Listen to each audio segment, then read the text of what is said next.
Queridos amigos, estamos aqui em mais uma aula do nosso curso de pós-graduação penal e processo do legal e educacional. E hoje nós vamos falar sobre um tema bastante relevante, que foi uma mudança que nós tivemos em 2011, né? Sobre as prisões e sobre as liberdades. Conforme a gente já falou várias vezes, né, o Código de Processo Penal é muito ultrapassado. Talvez seja uma das legislações mais ultrapassadas que nós temos. Perceba que o Código de Processo foi feito em 1940, entrou em vigor em 1942, e de lá para cá nós tivemos já 2 Códigos de Processo Civil, e o Código de Processo Penal ficou para trás. Então, como tem sido feito no Código de Processo Penal? Tem sido feito reformas pontuais. Então, em determinado momento, fizeram a reforma sobre os procedimentos, em outro momento, fizeram uma reforma sobre a parte de prisões e também de liberdade, não é? Que foi o caso da Lei 12.403. Então, a Lei 12.403, que nós vamos analisar doravante, né?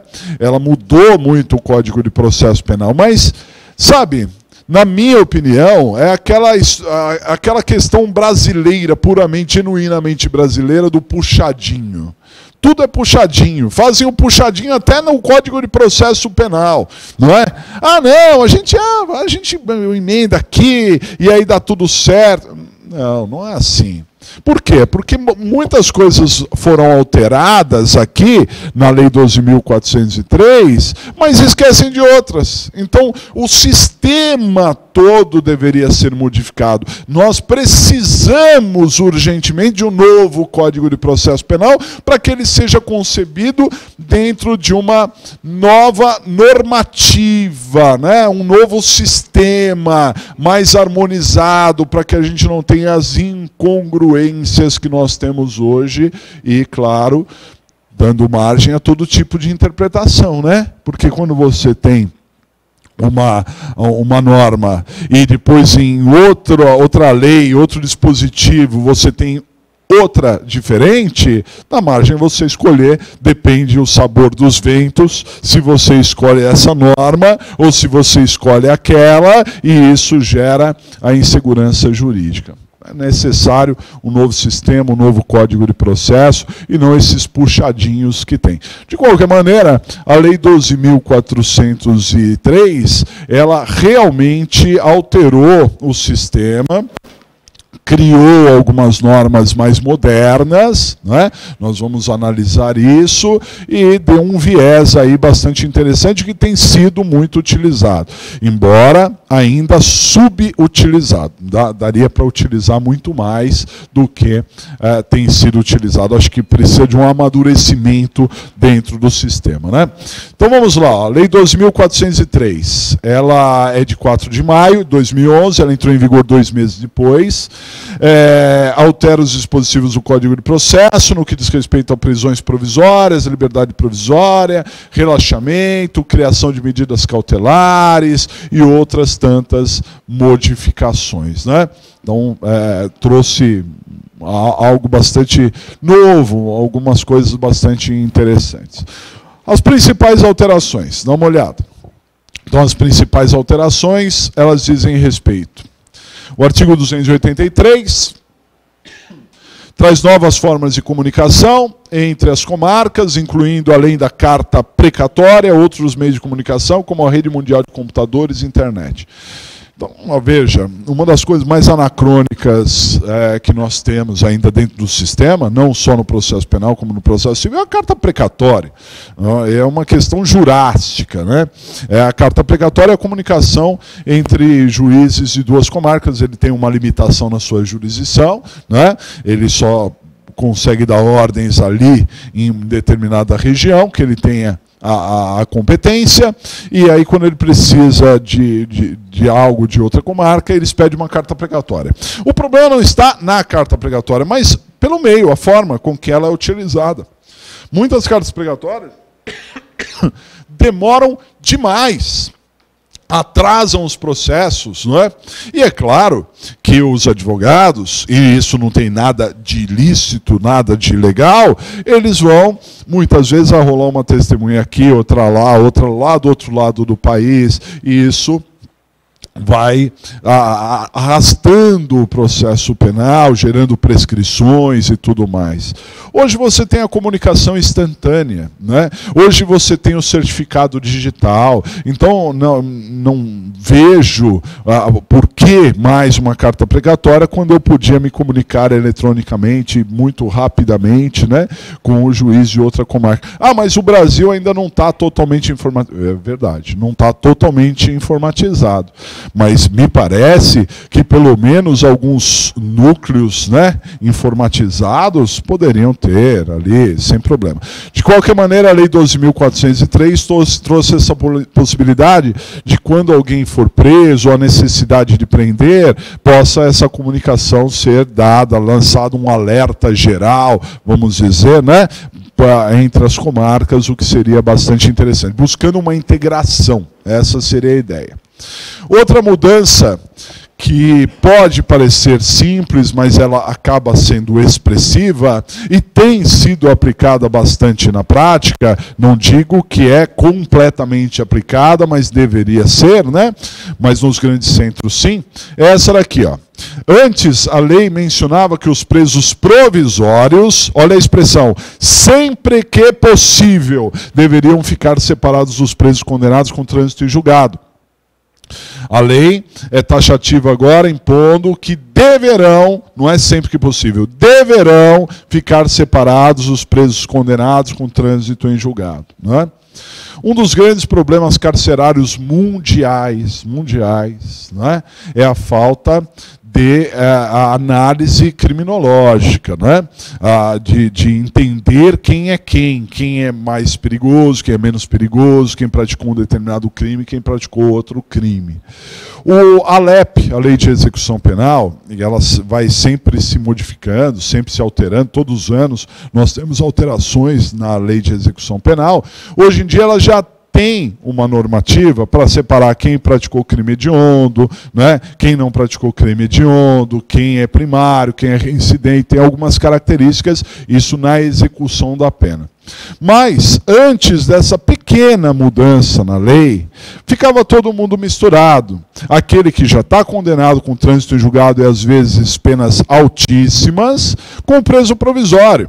O preso provisório, muitas vezes, ele vai ficar preso durante o processo inteiro e talvez ele fique condenado e vá cumprir a sua pena dali para frente. Mas enquanto preso provisório, há sempre uma expectativa de que a liberdade virá. Sou preso provisório, posso ser, né?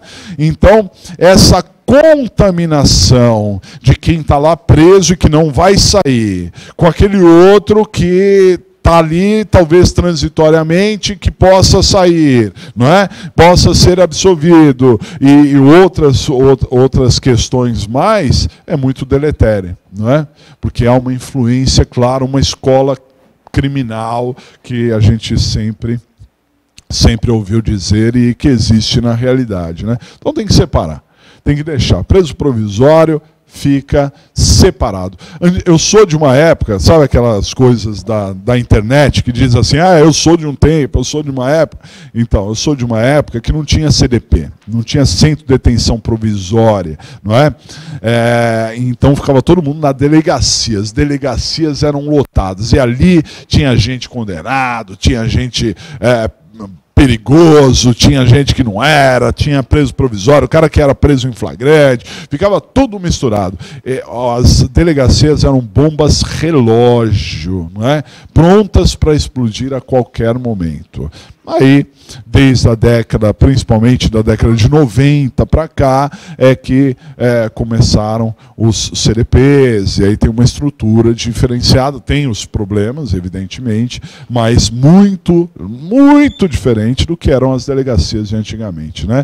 Os policiais muitas vezes eram ali, em vez de ter a função investigativa, repressiva e tudo mais, eles tinham a função de cuidar de preso. Diga. A separação também se dá, mesmo, por exemplo, ele é provisório,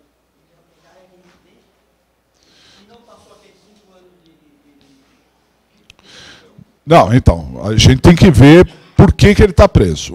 Diante da sua pergunta, eu digo, às vezes o sujeito está preso por mais de um motivo.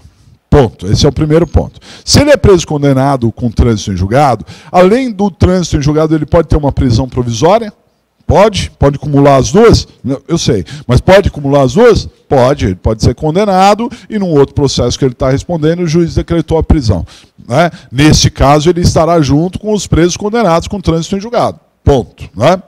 Agora, vamos imaginar o condenado que já cumpriu pena. Ele, ainda durante 5 anos após a extinção da pena, ele é considerado reincidente. Então, não importa se ele é reincidente ou não. Se ele for preso, é uma prisão provisória, então ele vai ficar prisão provisória. Não vai ficar só porque ele já foi condenado, ele vai para a ala dos que já foram condenados. Não, é o que são condenados agora com trânsito em julgado, não os que já foram condenados com trânsito em julgado. Tudo bem? Bom, vamos seguir aqui. E uma das mudanças mais expressivas, essa sim mudou todo o panorama, né? Essa sim é importantíssima, inclusive por conta das audiências de custódia e tudo mais, que nós falaremos daqui a pouco, foi a mudança no artigo 310 do CPP. Então, quando o juiz recebe o auto de prisão em flagrante, ele deve fundamentadamente tomar uma das seguintes decisões. Nós vimos na aula passada que o delegado, no momento do flagrante, ele tem algumas obrigações. Não é? Dentre as obrigações que ele tem, em até 24 horas, é encaminhar a cópia do flagrante para o juiz. Por que o delegado tem que fazer isso? Mandar a cópia do flagrante para o juiz. Porque a prisão em flagrante é a única prisão que não é determinada por uma autoridade judiciária. Então qualquer um do povo pode, não é isso? Dessa maneira, o juiz, que é a autoridade mesmo máxima e judicialmente, ele precisa tomar conhecimento. Não foi ele que determinou a prisão, mas ele tem que tomar conhecimento. Ok? Então, em até 24 horas, vai a cópia do flagrante. Ponto. Isso está na lei. Sempre esteve. A mudança que nós tivemos aqui é que agora, quando o juiz recebe a cópia do flagrante, o juiz precisa se posicionar. É isso que é o diferenciado. Não é? Antigamente, quando o juiz recebia a cópia do flagrante, ele apenas analisava a legalidade do flagrante, olhava tal, e aí tinha um despacho padrão.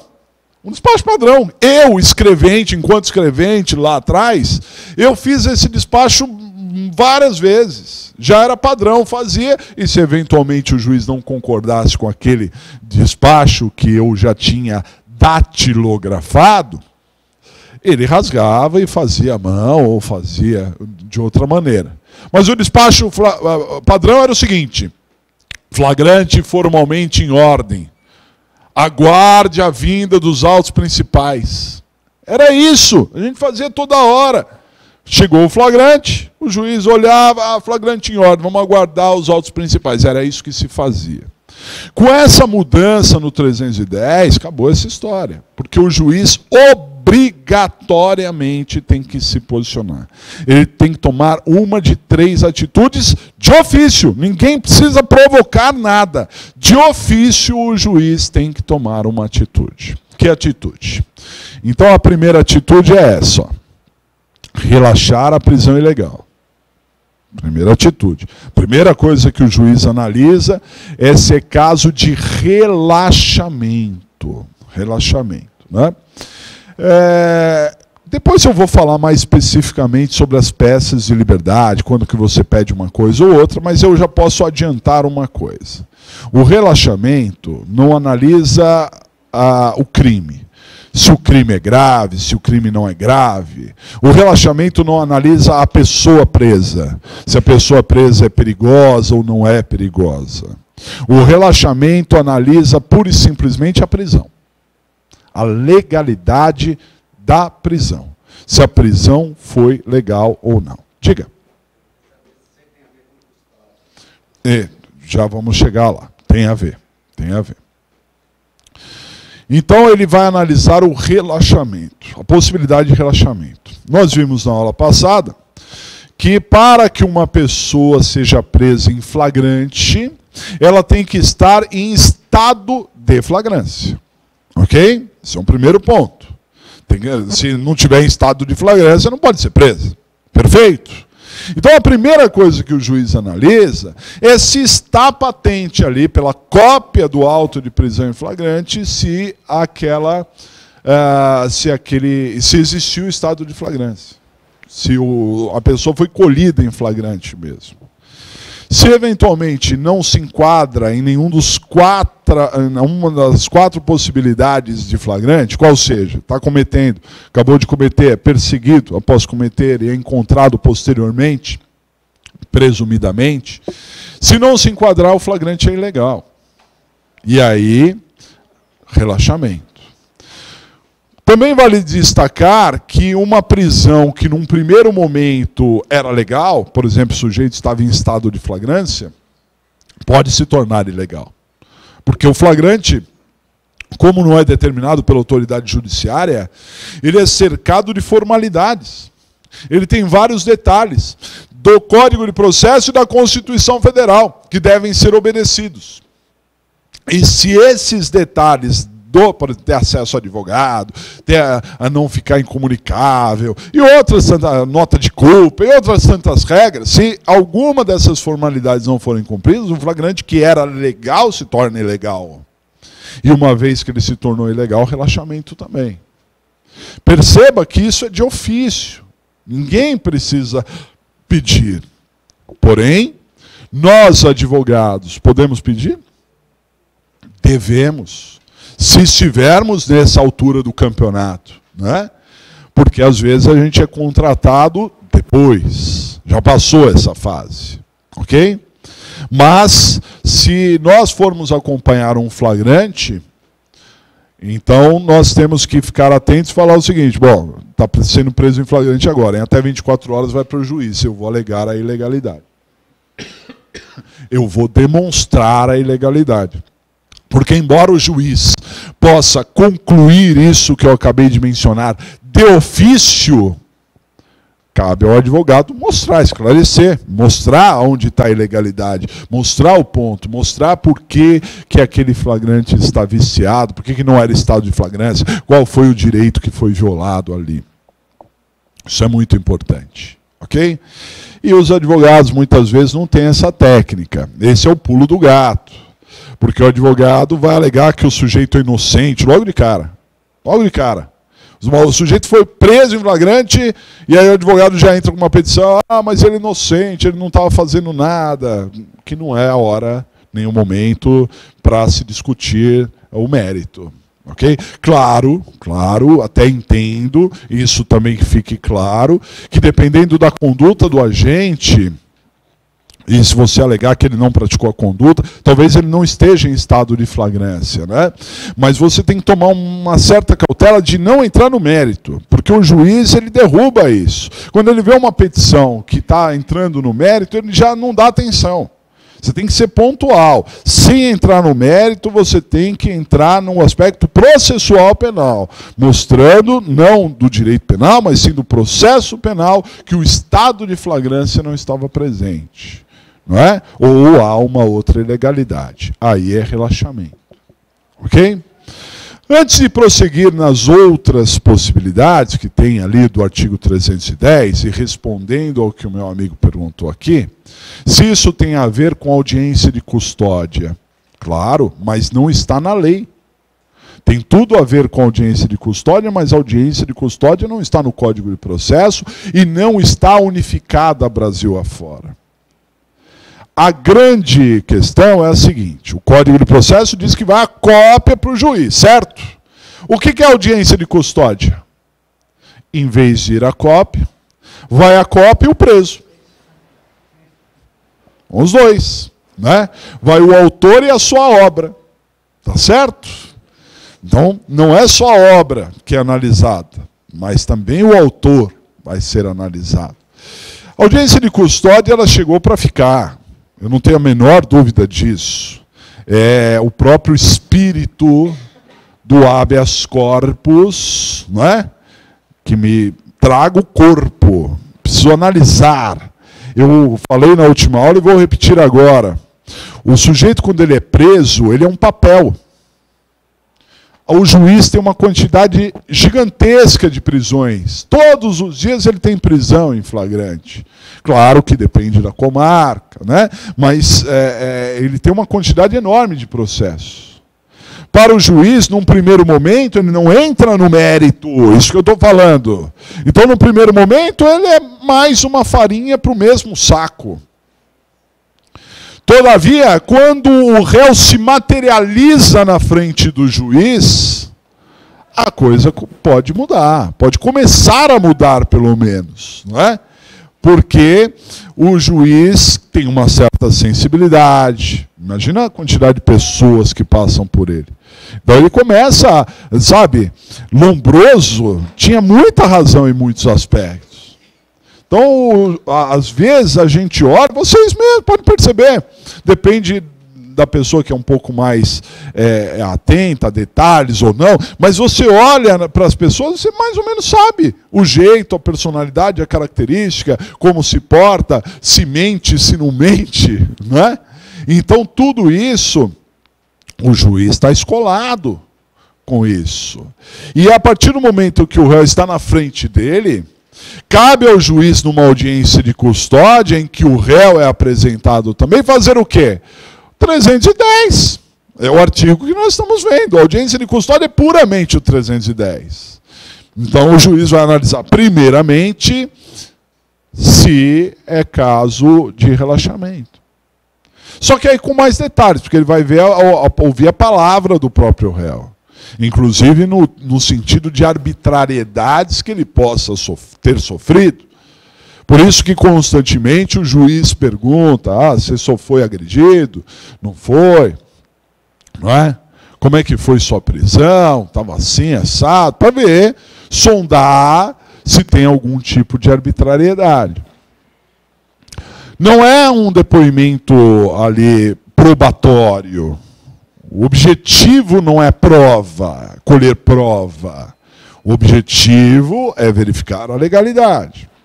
Ponto. Sem esse contexto probatório. Audiência de custódia não é audiência de instrução. Jamais será. É apenas para verificar o contexto da prisão. Compreendido? Então, lá na frente, quando nós tivermos um novo Código de Processo, né, virá. É que também devemos considerar que vivemos tempos conturbados, né, dentro da política, do Congresso, da representatividade, o tempo é conturbado. Algumas leis vão pipocando, mas se vocês compararem as leis que foram feitas, leis mesmo, entra lá no site do Palácio do Planalto, planalto.gov.br, legislação, vai ter a legislação lá on time. Se você pegar a quantidade de leis que foram feitas no ano de 2017, no ano de 2018, é infinitamente menor do que em outros tempos. Não é? Tem muita lei de orçamento e tal, mas, enfim, muito pouco. É porque o tempo é conturbado. Diga.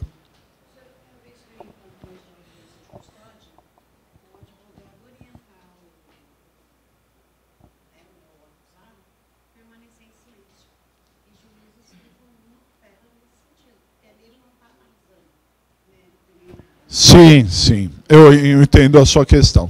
Então, a nossa amiga está dizendo que muitos advogados orientam o réu a ficar quieto na audiência de custódia. Eu falei na última aula, né, quando a pessoa, num flagrante, ela pode ficar quieta.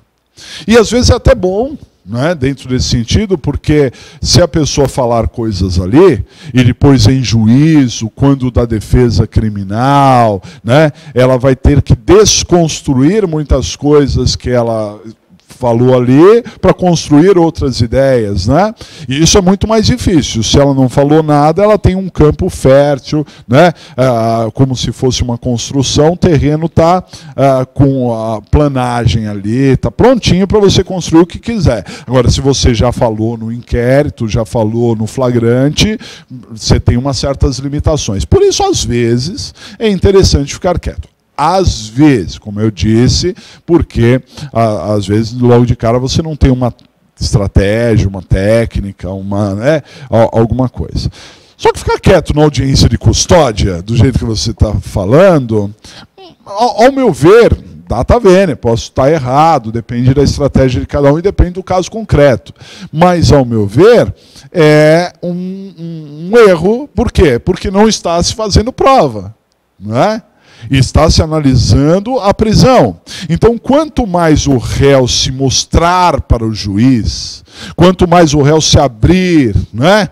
Quanto mais o réu ficar conhecido pelo juiz, deixar de ser um papel, porque se ele não fala nada, ele continua sendo um papel. O juiz vai olhar o jeito dele e tal, né? Mas ele ficou quieto, aí não está na lei, mas enfim, o dito popular diz, quem cala consente, não é assim? Não está na lei. Não é um cala-consente, mas o juiz está... É sensibilidade. Pô, esse cara, né?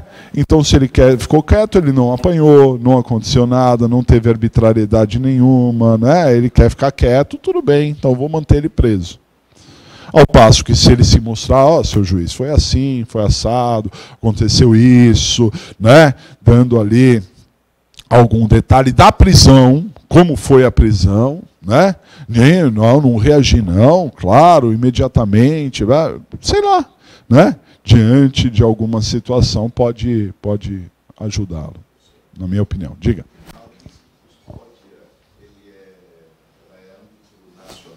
Não. Não, nacionalmente tem. Que não tem. Não tem. Então, aquilo que eu falei, a audiência de custódia não está na lei ainda. São normas próprias da Corregedoria, do CNJ, mas no Código do Processo você pode virar ele de ponta cabeça, espremer, talvez se sai alguma audiência de custódia e não sai, porque não está lá. Dessa forma não está uniformizado, não é? Você tem comarcas que têm audiência de custódia e comarcas que têm audiência de custódia às vezes. Por exemplo, aos fins de semana não tem. Okay? Tem plantão, mas não tem audiência de custódia, para levar o preso e tudo mais. Outra comarca não tem nada disso, porque não tem condições. Na Justiça Federal tem audiência de custódia, mas nem sempre. Então ainda não está uniformizado. Se tivesse no Código de Processo, aí seria uniformizado, seria um padrão. Alegar, não, isso é uma boa colocação sua. Já me questionaram. Professor, aqui na minha comarca não teve audiência de custódia, posso alegar nulidade? De jeito nenhum. A pergunta é, foi em até 24 horas a cópia do flagrante por juiz? Foi? Está cumprida a lei. Está cumprida a lei. Não dá para você alegar, eu queria audiência de custódia e não me deram audiência de custódia. Não tem como, né? Me parece que a curto prazo até, isso vai ser modificado e vai ser uniformizado. Mas, por enquanto, não é uniformizado, né? A regra, quando ela vai uniformizado, você tem que pensar aquilo que a gente sempre diz aqui na nossa pós, que nós não podemos medir, né, o Brasil pela nossa régua. A gente vai ter comarcas das mais longínquas, nas situações mais adversas, que tem que cumprir aquela regra. E que nem sempre isso é possível, né? Mas me parece que chegará. Fala.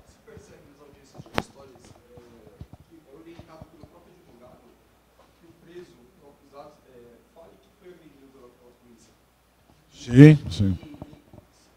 Se percebe que os juízes estão levando em consideração, mesmo sim, sim. orientado pelo advogado, fala que você foi agredido. E os juízes em si, Tem advogados um pouco mais ousados que falam para o preso meter a cabeça na parede. Para ele... Sim. Se batendo na viatura. para ficar com alguma marca, para ficar com algum roxo, né?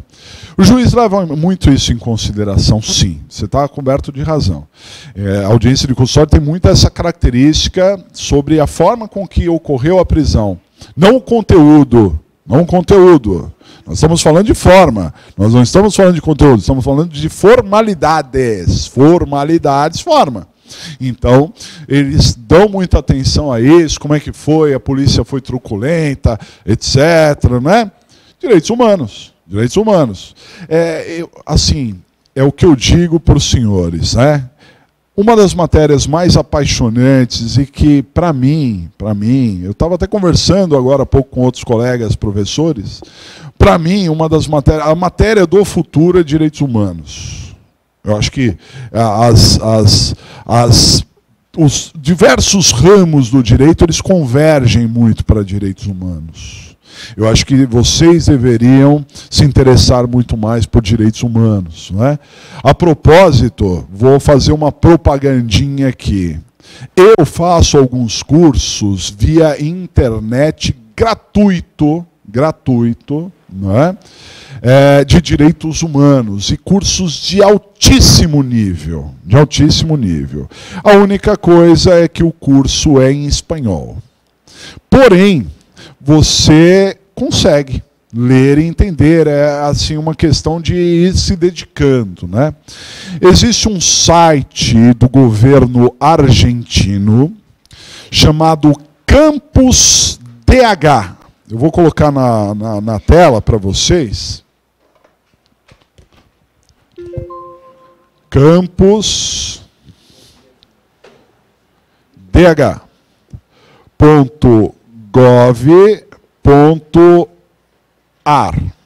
Eu acho que também pode ser Campus DH.jus.ar.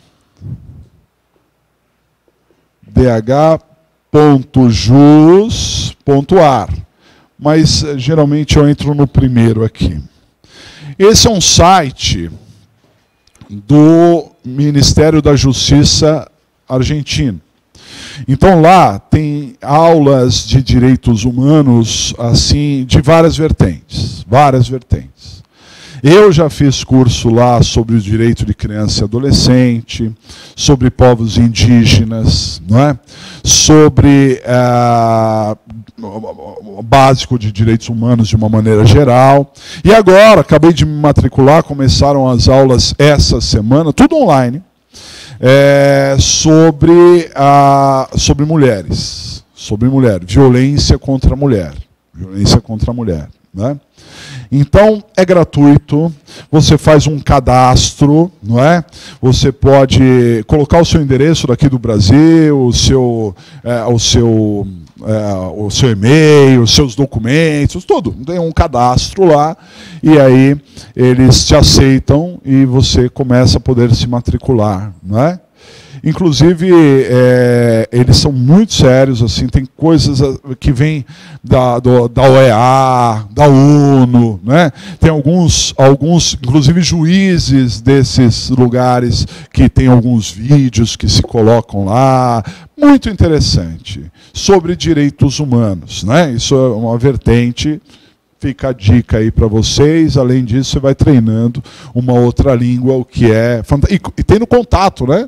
Porque nesse curso que eu acabei de me matricular, tem 50 pessoas matriculadas, muitos, acho que o único brasileiro ali sou eu. Mas tem de outros países da América Latina e não só advogados, tem muitos advogados, mas tem muito pessoa que trabalha com assistência social, professores, então tem uma interação fantástica, vale muito a pena. Por que eu estou falando de tudo isso sobre direitos humanos?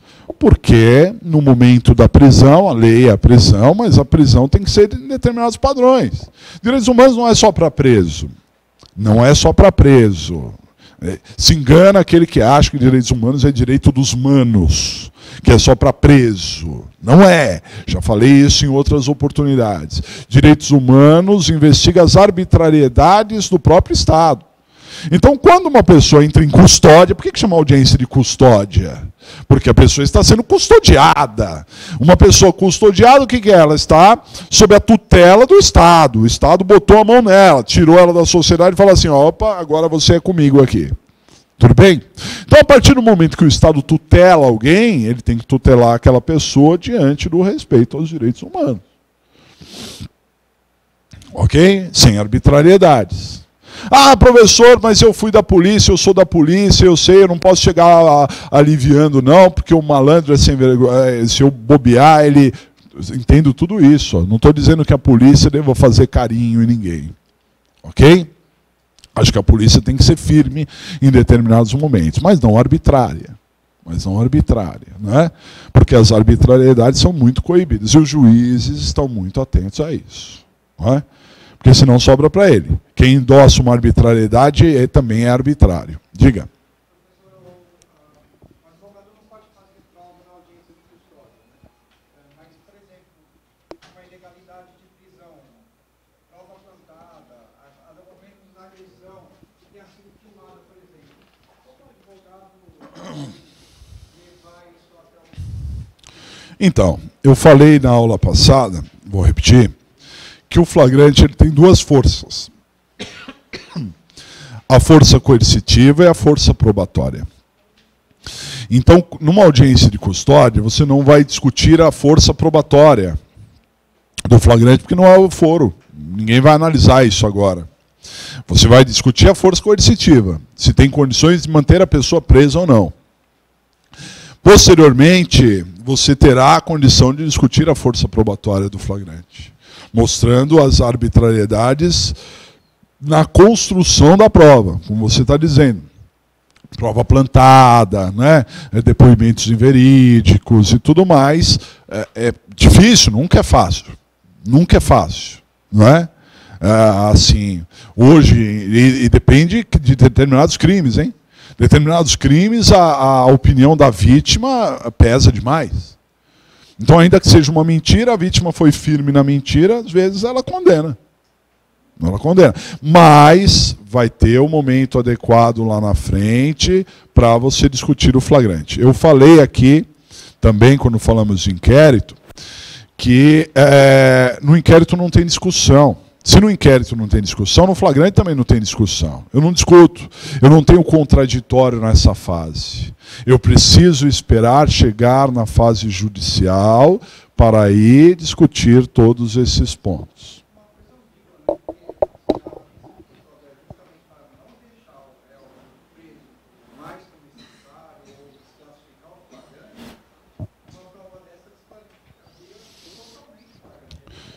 Eu entendo isso, eu entendo porque, na verdade, se não há crime, não haveria possibilidade do flagrante. Eu entendo perfeitamente isso, né? E às vezes a gente esbarra muito no próprio crime. Só que pense nisso, força probatória, força coercitiva. Audiência de custódia é força coercitiva. Vamos analisar, né, para ver se é estado de flagrância ou não. Pode isso, num primeiro momento, destruindo a força coercitiva, pode até ser que não vire processo lá na frente. Pode até ser, né? Mas essa é a ideia. Compreendido até aqui? Entenderam? Pois não. A prisão flagrante ela dura até o momento da condenação. Vamos falar. E naquele momento da audiência de custódia, ele pode ser transformado em temporária e também preventiva. Temporária somente 5 dias, é isso? Não, não é temporário. A gente vai ver. Calma aí. Tudo bem até aqui? Ilegalidade, relaxamento. Muito bem. Vamos imaginar que o juiz olhou o flagrante e percebeu que o flagrante está em ordem. Está em ordem. Sem entrar no mérito, há pelo menos a fumaça do bom direito. Lembra? O juiz sempre analisa em termos de fumaça. O que é a fumaça do bom direito no processo penal? Materialidade e, ao menos, indícios de autoria. Então ele olhou e falou assim, tem crime. Tem indício. Não vou entrar no mérito aqui para ver se ele é culpado, se ele é inocente, não vou pré-julgar. Mas tem indício. Tem alguma coisa que leva aqui, né? O que o cara estava fazendo lá, né? Alguma coisa tem aqui, então flagrante. Tudo bem? Se o flagrante está formalmente em ordem, o juiz é obrigado, artigo 310, ele é obrigado a decidir ou pelo inciso 2º ou pelo inciso 3º. Já que o inciso 1º está fora, ou vai ficar o inciso 2º ou o inciso 3º. Não pode ficar em cima do muro. Tem que decidir. O inciso 2º diz isso aqui, ó, dá uma olhada. O juiz pode converter a prisão em flagrante em prisão preventiva, quando presentes os requisitos dessa modalidade de prisão ou quando forem inadequados ou insuficientes as medidas cautelares diversas da prisão. Então, se não é caso de relaxamento, o juiz poderá converter o flagrante em preventivo. Mas para que o juiz faça isso, ele tem que ter elementos da prisão preventiva. Tem que estar presentes elementos da prisão preventiva. Não é? Porque ele precisa fundamentar. Compreendido? Então, se eu questionar dos senhores, quanto tempo dura um flagrante hoje em dia? Muito pouco. Alguns dias. Porque a lei fala 24 horas, mas vamos imaginar, ainda demorou um pouquinho para o juiz, o MP se manifestou, sei lá, né? Mas flagrante alguns dias, porque depois ele é convertido em prisão preventiva. Ok? Mas desde que tenha os elementos da prisão preventiva. Quais são os elementos da prisão preventiva? Prisão preventiva tem que ter fumus boniuris, materialidade e indício de autoria, e tem que ter periculo in mora, que seria o motivo. E quais são os motivos para a prisão preventiva?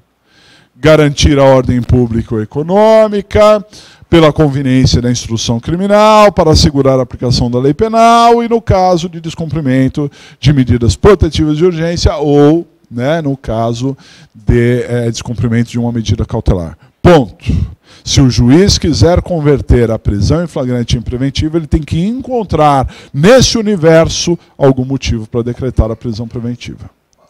Basta um desses motivos. Mas tem que ter um motivo. E atenção, não pode, tem que trazer o caso concreto, não é abstrato. Ah, decreto a prisão para garantir a ordem pública. Isso é falta de fundamentação. Tem que dizer no caso concreto por que é necessário garantir a ordem pública. Ok? Aquilo que nós explicamos em outra oportunidade. Se o juiz não encontrar motivos para prisão preventiva, vamos imaginar que o juiz é um juiz duro, né? Um juiz que prende, não é? Muito, e ele quer prender. Ele olha para o sujeito e fala assim, audiência de custódia ou sem audiência de custódia, mas ele olha e fala assim, esse cara precisa ser preso. Olha a cara dele. Lombroso já dizia, ele tem ali uma testa avançada, não sei o quê, papapá, tem as características do homem criminoso, né? Portanto, eu preciso prender esse cara. Mas eu não encontro motivo, rapaz, porque ele é primário. Ele tem bons antecedentes, ele tem emprego, ele tem residência fixa. Se eu soltar esse cara, ele não vai ser um problema para a ordem pública. Ele não interfere na ordem econômica. Ele em nenhum momento, olha a importância aqui da pessoa dizer que colaborou. Não, eu não, né? Olha, doutor, quando eu fui preso, eu, imagina, não reagi jamais, né? Não resisti, né? Por quê? Conveniência da instrução. É um cara que desde o primeiro momento está tentando colaborar, não está se excusando, né? Não vai fugir, então não tem um motivo para prender o cara. Se eu não tenho motivo para prender o cara, o que eu tenho que fazer? Soltar. Porque aí entra o inciso 3º. Se não é inciso 2º, é inciso 3º. Não tem jeito. O que fala o inciso 3º? Dá uma olhada. Conceder a liberdade provisória, com ou sem fiança, podendo impor ou não uma das medidas cautelares que nós vamos analisar na sequência. Dá para entender? Então, 3 alternativas no artigo 310. E se tiver audiência de custódia, a mesma coisa, 3 alternativas, que a audiência de custódia reflete o artigo 310. Primeira coisa, ver a legalidade da prisão. Se a prisão for ilegal, relaxa. Se a prisão não for ilegal, decide ou converte a prisão em flagrante em preventiva ou concede a liberdade provisória. Não é? Por isso, e até por isso, o artigo 321 do CPP, diz que os motivos da liberdade provisória, né, é a ausência de motivos de prisão preventiva. Então, para eu pedir a liberdade provisória, professor, o que é o argumento? O que eu falo numa liberdade provisória? Eu mostro que não é caso de prisão preventiva. Porque sempre que não for caso de prisão preventiva, inciso 2, será caso de liberdade provisória, inciso 3. Ok? E aí você entra dentro de uma técnica. No seu pedido de liberdade provisória, em nenhum momento no código se diz que requisitos para a liberdade provisória é ser primário, de bons antecedentes, residência fixa e emprego lícito. Em nenhum momento isso está na lei. Mas isso é utilizado. Por quê? Porque esses motivos, primário, bons antecedentes, residência fixa e emprego lícito, contrariam os motivos da prisão preventiva. Se o sujeito é primário de bons antecedentes, não é? Trabalha, tem residência fixa, eu pergunto, se ele for solto, ele é um perigo para a sociedade? Depende da característica do sujeito. Às vezes ele se mostrou uma pessoa perigosa, né? Mas, em regra, não. Se o sujeito é produtivo, é melhor ele produzir fora. Se o sujeito tem uma atividade produtiva, quanto custa um preso? R$3.000, a última estimativa do CNJ, por mês? Então o Estado vai custodiar alguém e gastar R$3.000 quando a pessoa, além desses R$3.000 que o Estado está gastando, ela está deixando de trabalhar, deixando de produzir, deixando de pagar impostos, deixando uma família para trás, sem condições. Então o problema social é maior. Ao passo, então tem que ponderar essa situação. E se eu colocar ele na rua? Bom, eu não vou gastar esses R$3.000, além disso ele vai continuar trabalhando, ele não vai perder o emprego, ele tem família, ele tem filho pequeno, ele tem uma esposa que não trabalha, não pode trabalhar, por isso, por aquilo. Então, enfim, é bom. Para a sociedade, para a ordem econômica também. Ele não vai fugir porque ele tem raízes, ele tem residência fixa, não é? Ele não está atrapalhando a instrução, portanto, não tem motivo para prender. Se não tem motivo para prender, é motivo para soltar. Liberdade provisória. Pois não.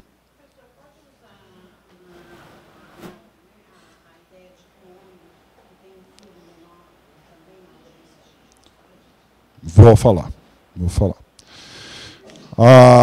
Só um segundo. A colega está lembrando da prisão preventiva domiciliar. Esse é um assunto que já a gente vai falar, não é?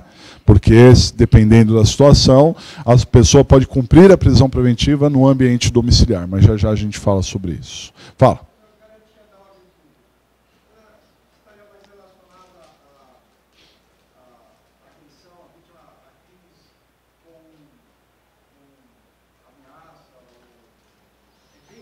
Vamos lá.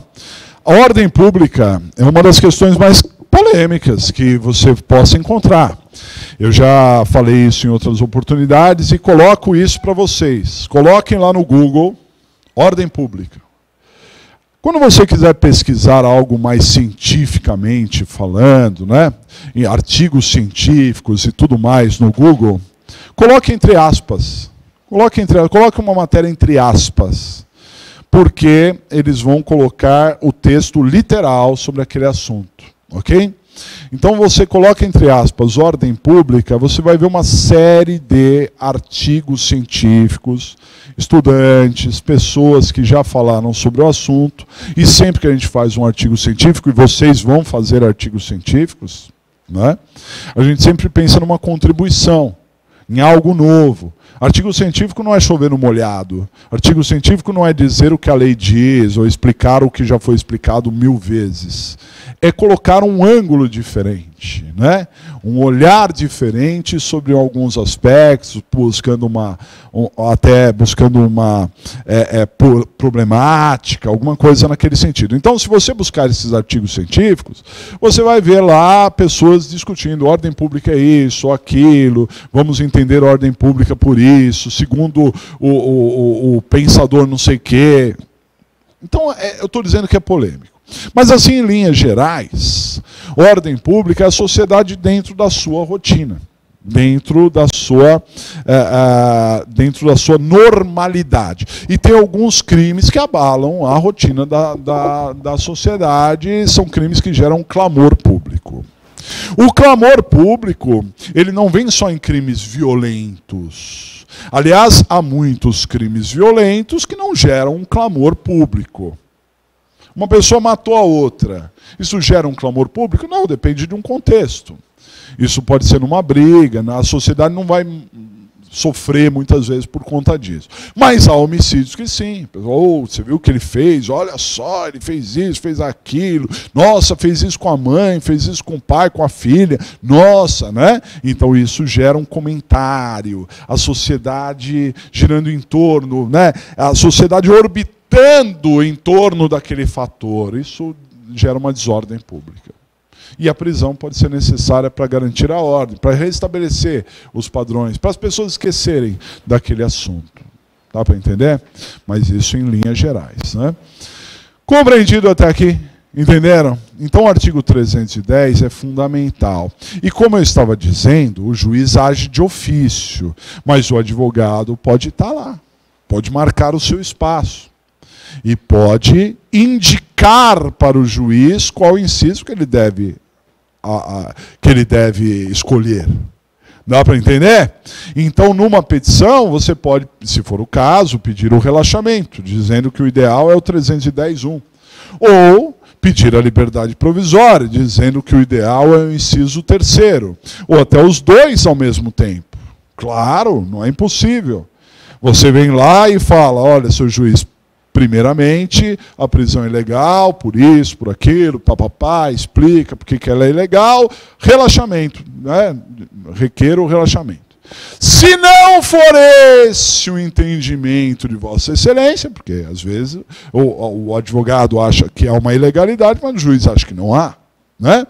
Então, se esse não for o entendimento de Vossa Excelência, é necessária a concessão da liberdade provisória. Aí você vai demonstrar por que não estão presentes os requisitos da prisão preventiva. Para a prisão preventiva tem que ter isso, tem que ter aquilo, e aqui não há motivos para prisão preventiva, por isso e por aquilo, entendeu?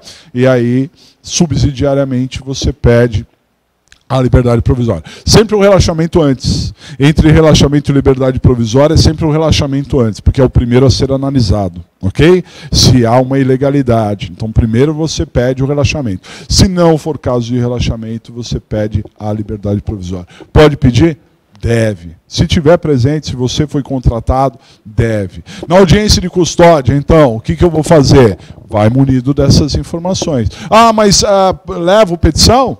Se for o caso, leva a petição, sim, no papel, coloca lá, né, para o juiz, não é, e despacha. Isso, o juiz vai analisar as ponderações. Mas sempre, isso é um pecado meu e um pecado de muitos. Né? Mas claro que a gente vai se policiando, o tempo vai passando e as coisas vão melhorando. Petições curtas. Às vezes a gente quer ganhar no cansaço. Então a gente fala, junta jurisprudência e não sei o quê, e isso e aquilo, e o juiz não lê nada daquilo. Não é? Então a gente precisa, quer dizer, tiro saiu pela culatra. Você falou bem, falou bonito, lindo, maravilhoso. Se fosse um livro, nossa, ia ser uma coisa linda você ficar lendo aquilo ali. Mas o juiz não tem tempo, ele não vai ler. Então se ele não vai ler tudo aquilo, você tem que falar alguma coisa que o juiz vá ler. E se o juiz vai ler, ele vai ler pouco? Então seja pouco, preciso, objetivo, direto, que quem sabe o juiz lê. O grande, assim, eu acordo todos os dias, né? Eu tenho as minhas orações. Então eu durmo, faço uma oração pela minha família e tudo mais. Quando eu acordo também eu faço uma oração. Todo dia eu faço isso. E todo dia, juro por Deus, é verdade isso. Todo dia eu peço para iluminar o pensamento dos juízes. Eu não peço para que eles me atendam. Não. Eu peço para iluminar o pensamento dos juízes e que pelo menos eles me ouçam. Ponto. Se ele vai concordar comigo ou não é outra história. Mas a única coisa que eu acho que o advogado quer na vida é que alguém ouça o que ele está dizendo. Pondere, analise, para ver se está certo ou se está errado. Mas pelo menos ouça. Porque é realmente frustrante, de forma exponenciada, você passar horas, às vezes até de madrugada, fazendo uma petição com todo o amor, todo o carinho e toda a dedicação, e alguém nem leu o que você falou. Isso daí é o que mais frustra. Não é a negativa que frustra. Negativa ponderada, isso daqui está errado, aquilo está errado, concordo, discordo. Tudo bem, o problema é não ler. Não ler é terrível, é duro. Aí desanima. Você fala assim, ele tem tempo, nem leu. Não é? Correto? Entenderam 310? Depois a gente vai voltar um pouquinho mais nesse assunto, tá? Bom, continuando na Lei 2.403, o artigo 310, ele tinha um caput diferente depois dessa alteração. E o que estava no caput antigamente foi para o parágrafo único. Mudou só de endereço. Do 310 caput foi para o parágrafo único, mas a redação continua a mesma. O parágrafo único diz isso aqui, ó. Permanece a regra de concessão de liberdade quando estiver a presença de uma excludente de ilicitude. Estado de necessidade, legítima defesa, estrito cumprimento de dever legal, exercício regular de direito, não mais no caput, sim no parágrafo único do 310. Isso na teoria. Na prática é muito difícil. Na prática é muito difícil o juiz conceder a liberdade provisória porque tem uma excludente de ilicitude. Por quê? Porque isso demandaria um pré-julgamento. Isso demandaria uma análise de mérito. É claro que não é uma análise profunda. É uma análise superficial. Aqui a gente está falando em indícios de que tenha ocorrido um estado de necessidade, uma legítima defesa, etc. Mas, repito, na vida prática é muito difícil o juiz se apegar a esse parágrafo único. Está na lei, mas na vida prática é muito difícil. Na teoria é fantástico. Para provas, concursos e tudo mais, isso é importantíssimo. Mas na vida prática é muito difícil. Compreendido? Legal? Tudo isso, mudança da Lei 12.403. Outra mudança foi um capítulo inteiro que mudou. Uma das mudanças mais relevantes. Dá uma olhada. O capítulo 4, que antes falava da apresentação espontânea, passou a chamar da prisão domiciliar. Então foi a Lei 12.403 que criou a prisão domiciliar. Como assim, professor? A Lei 2.403 não é de 2011? É de 2011. Ah, mas antes eu já ouvia falar em prisão domiciliar. Antigamente você ouvia falar da prisão domiciliar do preso condenado com trânsito em julgado. Condenado. Ok? Então isso já existe na LEP, já existia essa regra há muito tempo. O preso condenado com trânsito em julgado poderia ficar em casa. Como é o que nós temos visto aí, por exemplo, né? Eu não sei se já transitou em julgado, para ser mais exato, né? Não acompanho muito bem, mas sei, por exemplo, que a petição do Paulo Maluf é nesse sentido, né? Cumprir a pena em casa, não é isso? Muitos presos querem isso, né? Os condenados querem isso, cumprir em casa. Muito bem. Mas a novidade é a prisão preventiva domiciliar. Atenção a isso! Não é liberdade, é prisão. Então imagine que uma pessoa se enquadra nos motivos para a prisão preventiva. Vamos imaginar que a pessoa é do mal, a pessoa é perigosa, ela assusta a sociedade, é necessária a prisão preventiva para garantir a ordem pública, ok? O juiz fundamenta isso e decreta a prisão preventiva. Mas mesmo nesses casos de prisão preventiva, de necessidade de prisão preventiva, a lei traz a possibilidade dessa prisão preventiva ser cumprida em casa. Ok? Há alguns meses, nem sei como é que está a situação da moça, mas há alguns meses, isso foi uma discussão muito grande por causa da Adriana Anselmo. Quem é a Adriana Anselmo? É a esposa do antigo governador Sérgio Cabral, do ex-governador Sérgio Cabral. Porque como ela tem filhos menores de 12 anos, o juiz deixou que ela ficasse em prisão preventiva domiciliar. Aí uma confusão danada, porque, afinal de contas, como é que vai conceder a liberdade para essa pessoa? Não é concessão da liberdade. Esse que é o ponto. Não é concessão da liberdade. É a prisão preventiva sendo cumprida em casa. É diferente. Pô, professor, mas não é a mesma coisa? Não. É uma inovação da lei e é claro que a gente precisa se acomodar diante dessa inovação, né? Mas a liberdade provisória, ela dá uma condição maior de liberdade do que você ficar preso em casa, né? Bom, prisão preventiva domiciliar, diga. Deveria. Então nós vamos falar aqui quais são os casos de prisão preventiva domiciliar. E diz a lei, que se estiverem presentes requisitos, deve. Observe aqui, ó, vou pegar o nosso Código de Processo para ler textualmente a lei aqui. Artigo 318 do CPP. Olha só, vou ler com vocês, só para esclarecer. Eu coloquei no slide, mas eu faço questão de ler a lei aqui.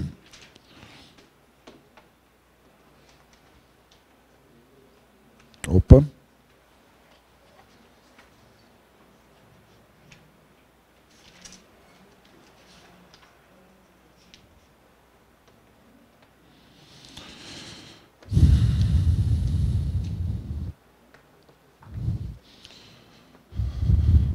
Artigo 318, mais precisamente no parágrafo único.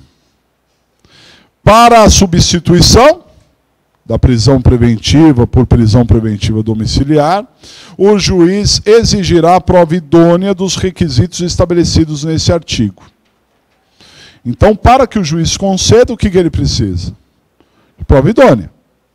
Teve prova idônea, teria que dar. Ok? Mas não é assim que acontece. O caput do 302 diz: poderá o juiz substituir a prisão preventiva pelo domiciliar quando? Então, até aí, quando você vê o caput, fala poderá, não é? Mas quando você vai para o parágrafo único, diz, ele exige uma prova. Quer dizer, então se tiver uma prova, não é?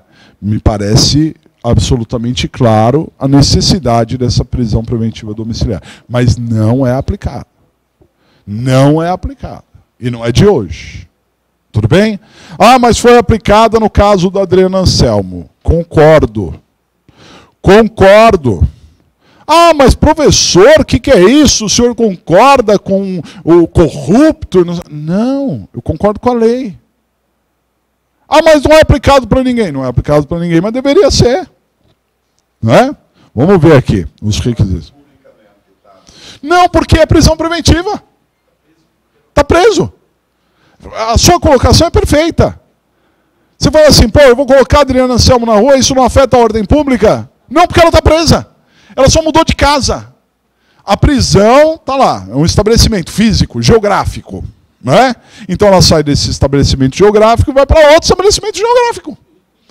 Mas é presa. Está na condição de presa, na condição de prisão preventiva. Não, mas o Estado, professor,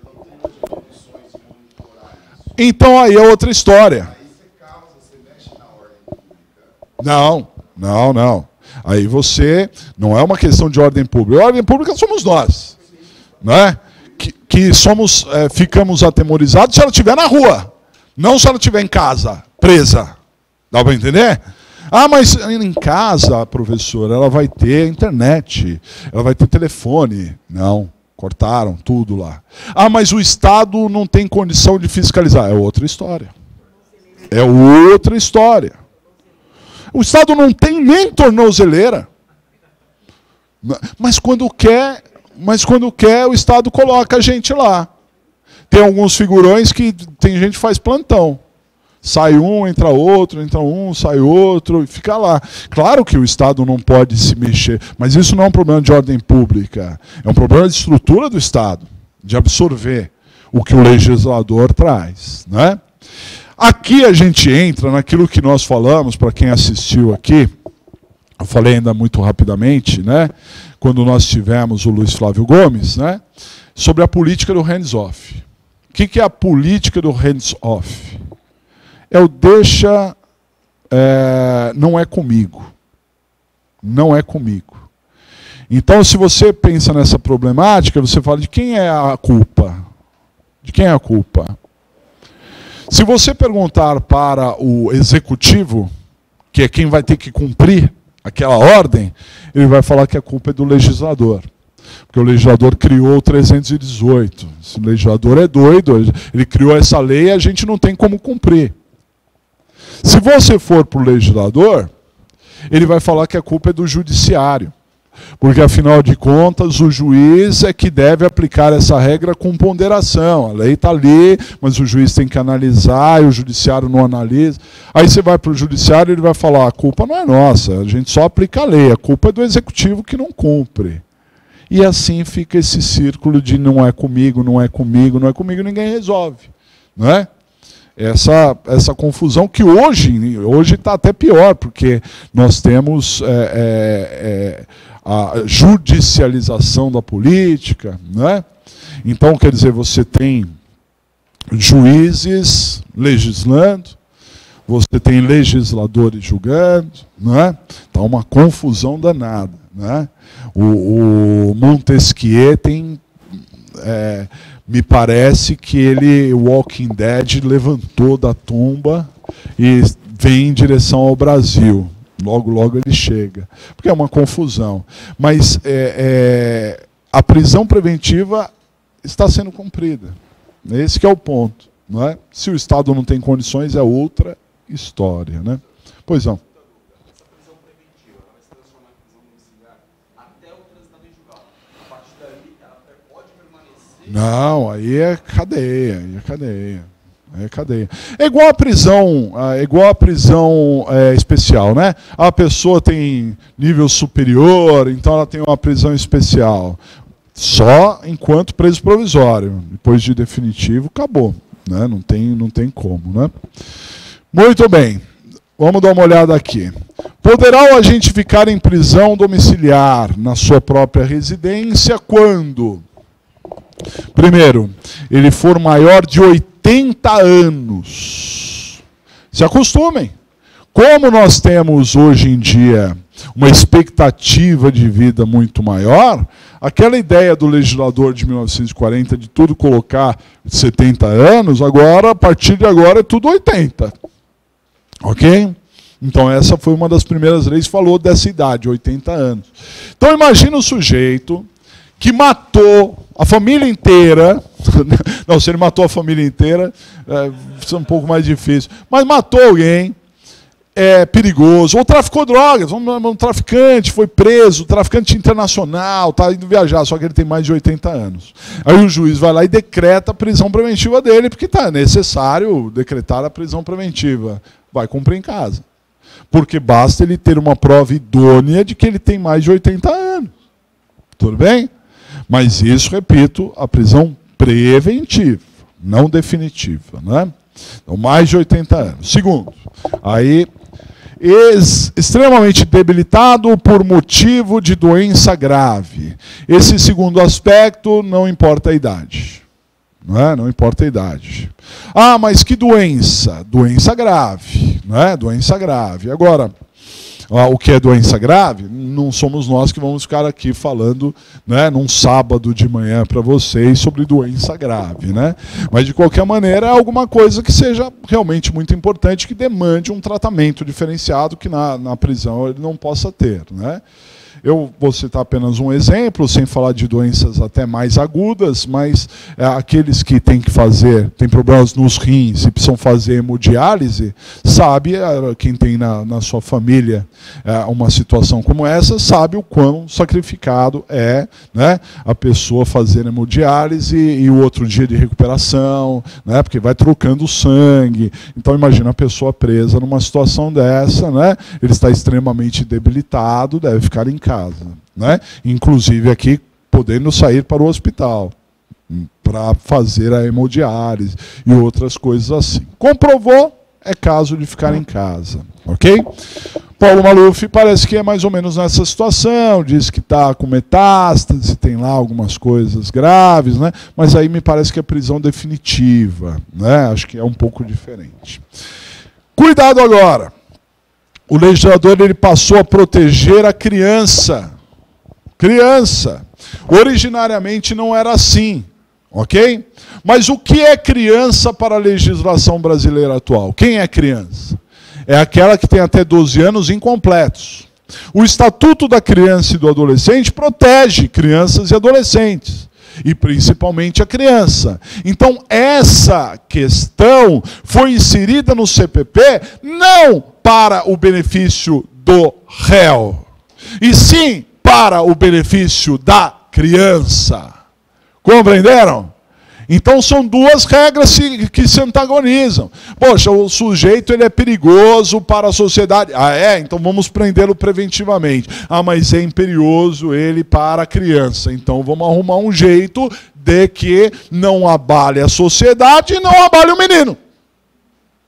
Vamos colocar ele em casa. Dá para entender?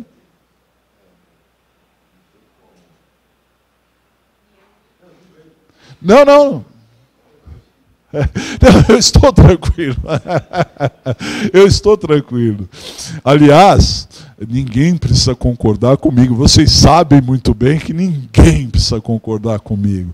Eu faço questão de dar as minhas opiniões e colocar como é que tem a lei. Mas ninguém, de jeito nenhum, é obrigado a concordar comigo, até porque entre o céu e a terra há muito mais questões do que imaginam a nossa vã filosofia. Né? Então, na verdade, tem muitas questões e o importante é ter opinião. A gente sempre fala, eu sempre insisto, falo isso constantemente. Pós-graduação, a gente está colocando matérias que vocês já viram. Um dia na vida vocês já viram, às vezes mais de um dia na vida vocês já viram. Mas a gente quer colocar a matéria, não é? Primeiro, para expandir os horizontes e, acima de tudo, aprender a pensar.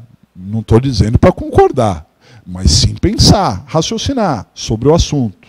A ratio legis aqui é importante. Por que se criou isso? Porque, pessoal, vocês acham que eu sou a favor do Sérgio Cabral?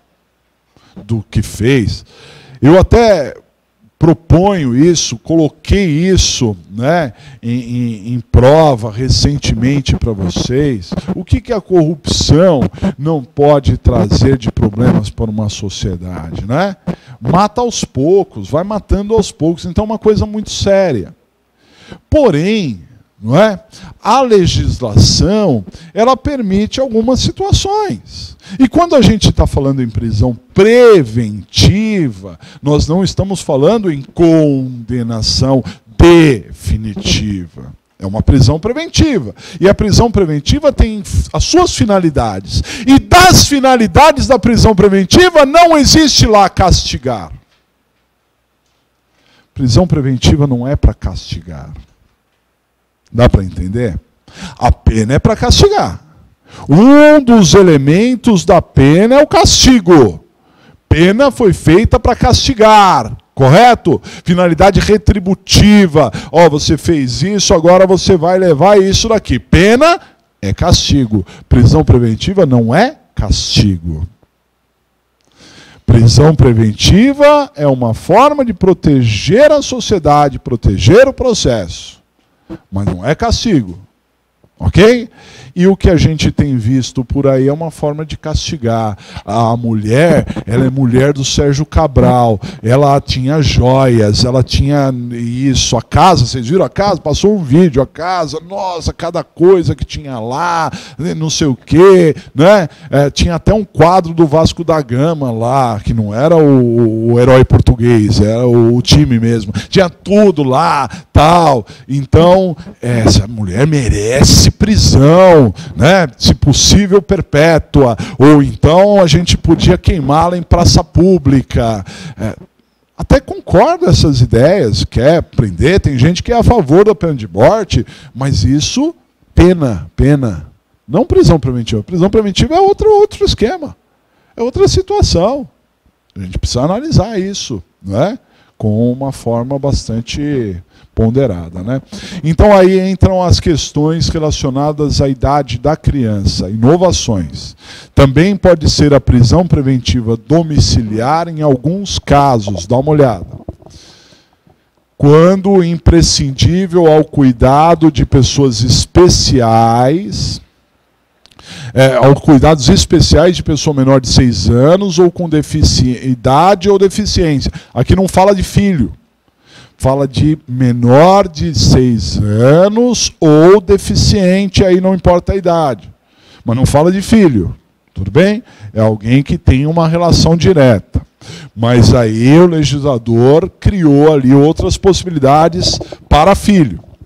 Também prisão domiciliar, dá uma olhada, para gestante, só provar que é gestante, mulher com filho de até 12 anos, não fala de necessidades especiais, não fala de deficiência, fala mulher com filho de 12 anos incompletos. Ponto, isso está na lei. Isso está na lei. E agora eu vou retroagir um pouco e lembrar daquele caso da Elise Matsunaga. Lembram da Elise Matsunaga? O que é a Elise Matsunaga? É aquela que matou, foi condenada pelo menos, né, pela morte do Ioki, lá, o seu marido. E ela cortou o seu marido em partes, colocou em malas, tal, etc. E iria sumir com as malas, sei lá o que ela iria fazer. Essa mulher, ela ficou presa o processo inteiro e essa mulher, ela foi condenada e continua presa. Grave o caso? Claro, ninguém está aqui para passar a mão na cabeça da mulher. Porém, prisão preventiva, vamos pensar, na época da Elise Matsunaga já tinha essa regra. Não para o filho menor de 12 anos, mas cuidados especiais de quem tem até 6 anos. Né? Ela tinha um filho, uma filha, não sei agora, na época de 1 ano. Na época de 1 ano. Ora, mas tem a avó para cuidar, então essa regra é letra morta. Tá certo? Então nós estamos falando agora, claro, uma modernização, fala da mãe, né, mulher que tenha filho, né, não importa se tem outras pessoas para cuidar. Mas se uma mãe não é imprescindível para uma criança de 1 ano, eu não sei quem é. Quem é que pode ser imprescindível para uma criança de 1 ano que não seja a mãe? Em primeiro plano, em primeiro lugar. Dá para entender? Então, eu pergunto, a Elise Matsunaga grave? Claro. Tinha antecedentes? Não.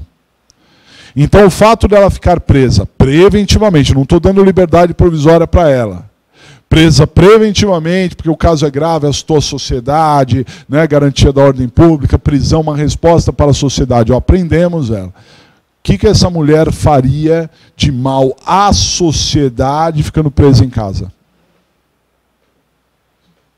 Queria que alguém me mostrasse isso. Dá para entender? Então não tinha motivos para não conceder uma situação. Não foi concedido.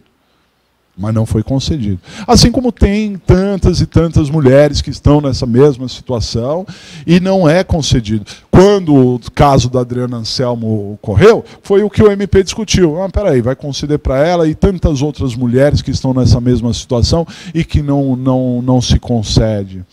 Um erro não justifica o outro, na minha opinião. Não é porque não se concede para um que não vai se conceder, deve se conceder para todos, deveria. Diga.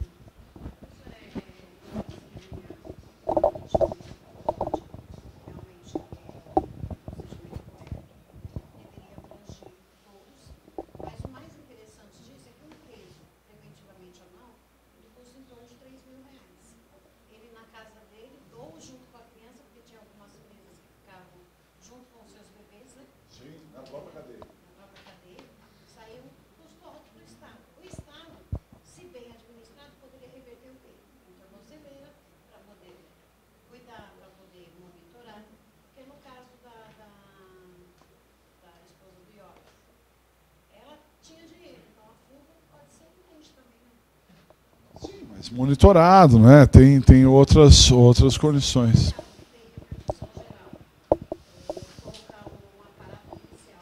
Sim, claro. Claro. Bom, aqui então a gente concorda num aspecto, me parece, né? O problema do Brasil não é só corrupção, é a má administração. Né? Nós temos uma má administração terrível. Né? Eu, assim, tenho parentes que são professores da rede de ensino, tanto estadual como municipal, né? Então eles são professores que ganham o que muitos de vocês professores sabem o que ganham muito pouco.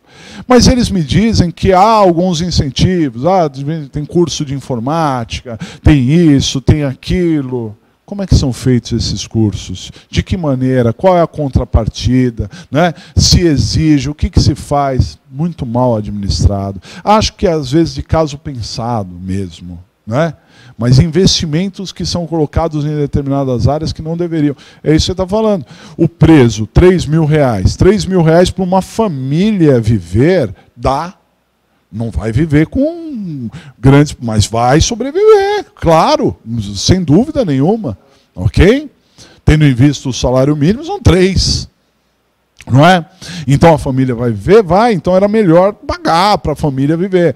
Mas isso é bolsa, é assistência. Então não paga, dá uma outra forma, né? Tem uma outra, cria mecanismos de segurança pública mesmo, de monitoração, etc. Não tem condições para que isso aconteça? Com R$3.000 dá para colocar câmera dentro da casa da pessoa. Um mês só já paga. As câmeras na casa da pessoa, alguém monitorando isso de longe. Sabe? Lá no escritório a gente tem um sistema de monitoração que eles ligam para mim toda hora porque eles parou por 1 segundo. Nós estamos ligando porque a sala não sei o que disparou por 1 segundo, mas agora já não tem mais. Podemos desconsiderar? Podemos. Eles estão atentos lá se disparou, se não disparou. Quanto que é isso? Um custo baixo. Não é com certeza esses R$3.000. Dá para entender? Então tem outras formas, sei lá. Né? É a administração.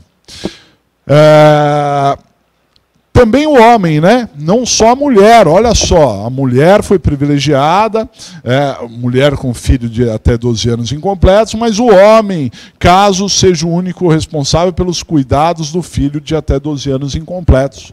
Então, se comprovar que é o homem o único responsável pela criança, também pode ter prisão domiciliar.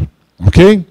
É claro que a lei não é perfeita, porque eu fico me questionando, eu acho que vocês deveriam questionar também. O homem é o único responsável pela criança, certo? Então ele deve ficar do lado da criança, perfeito? Até aí eu acho ótimo, perfeito, respeitando os direitos da criança. Mas eles vão viver de quê? Ele precisa trabalhar. Então, se ele vai ficar em casa, ele não vai trabalhar, porque ele está em prisão preventiva. Então, como é que fica esse sistema, né? Então, também ajustes que deveriam ser colocados, na minha visão. Que tem que proteger a criança, tem, mas proteger a criança não é só ficar do lado da criança. Tem que alimentar. Tem que educar, tem que levar na escola. Né? A pessoa vai poder levar na escola?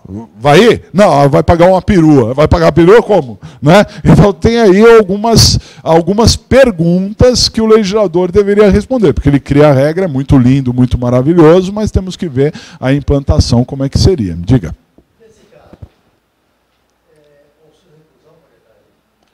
O auxílio reclusão ele só existe quando a pessoa já estava dentro da condição de segurado. Né? Não é porque foi... Sim, entraria, porque ele está preso. Sim, claro. Aí é uma solução. Aí você foi cirúrgico na história. Por quê? Porque, respondendo até ao meu questionamento, se o sujeito está dentro da formalidade, porque a maioria das pessoas, há uma estatística que mais de 50% da capacidade ativa do Brasil está na informalidade. Né? Mas vamos imaginar que ele estivesse na formalidade, ele seria uma condição de segurado. E na condição de segurado ele receberia para ficar em casa com o filho. Tudo bem? Ponto. Agora, me parece que mesmo o custo dos R$3.000 lá poderia transformar esse sujeito na condição de segurado para ter, né, o mínimo necessário para existir, porque ainda, mesmo que não seja R$3.000, que seja um pouco, já daria para manter. Já daria para manter. Não sei, numa condição de segurado. Aí sim, seguro reclusão. Vamos deixar você em casa, você vai cuidar do filho e vamos te dar esse pequeno o seguro reclusão aqui, porque você não está trabalhando, você não pode trabalhar, então eu vou te dar essa condição. Me parece uma coisa bacana. Bolsa Família, tem gente que tem filho para receber Bolsa Família. Às vezes, a gente fica um pouco longe da realidade, então eu não me meto nessas coisas, mas eu estava conversando com uma pessoa, né, que é de uma região aí do país, né, e ela estava dizendo que lá na região dela, tem mulheres que ela fala assim, bom, eu quero comprar uma moto agora, vou engravidar. Porque ela recebe, me parece que uma quantidade ali de uma vez, um valor, né? E que é um valor expressivo, ela quer reformar a casa, ela engravida, ela quer não sei o que, não é para o filho. Não é para o filho, né? Mas ela recebe. É distorções, né? Distorções como a gente sempre ocorre. Tudo bem até aqui? Legal? Então vamos fazer o seguinte, nós vamos para o nosso intervalo, tomar um cafezinho, uma água, já já a gente volta, ainda falando da 12.403.